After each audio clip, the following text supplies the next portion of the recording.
दक्षिण की यात्रा हमारी हो सकी।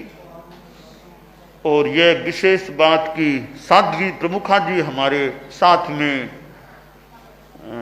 पधारी रही, यात्रा में साथ में रही, एक यह भी इतिहास का महत्वपूर्ण पृष्ठ हो गया है। क्योंकि पहली बात तो यह है कि तेरा पंथ धर्म संघ के इतिहास का यह प्रथम प्रसंग है कि किसी साध्वी प्रमुखा ने दक्षिण की यात्रा साध्वी प्रमुखा के रूप में की। यह पहला प्रसंग है तेरा पंथ में। पहले किसी भी साध्वी ने साध्वी प्रमुखा के रूप में दक्षिण भारत की यात्रा नहीं की थी। मैंने यात्रा की, वैसे एक अपेक्षा से वो कोई नई बात नहीं है। मेरे से पूर्व में तो गुरुदेव कर चुके थे मोटा दक्षिण की यात्रा, इसलिए कोई वो नई बात नहीं। साध्वी प्रमुखा की यात्रा होना नई बात हुई है कि साध्वी प्रमुखा जी ने यात्रा की है। दूसरी बात यह है कि साध्वी प्रमुखा जी 40 वर्ष के होते तो मानते दक्षिण की यात्रा में 40 वर्ष के, अब तो 80वें वर्ष में हैं। हैदराबाद में तो 80वें वर्ष में प्रवेश हो गया है, यानी जीवन के 8वें दशक मान, वो भी 8वें दशक का अंतिम जो भाग है उसमें दक्षिण की यात्रा हुई है।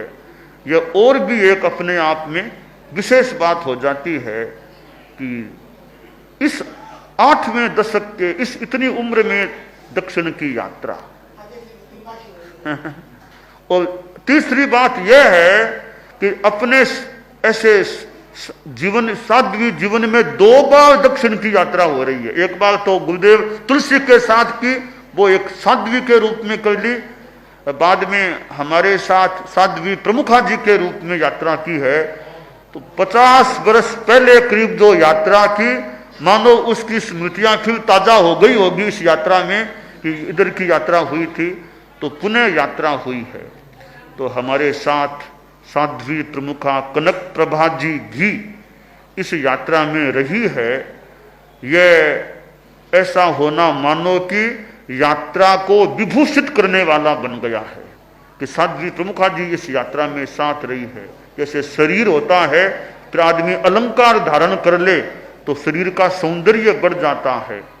तो दक्षिण यात्रा हमने की, साध्वी प्रमुखा जी जैसी एक मतलब अवस्था से भी प्रौढ़ और भी इतने वर्षों के मानो अनुभव हैं काम कार्य करने के प्रशासनिक, तो ऐसी एक विभूति व्यक्तित्व भी हमारे साथ यात्रा में रहा।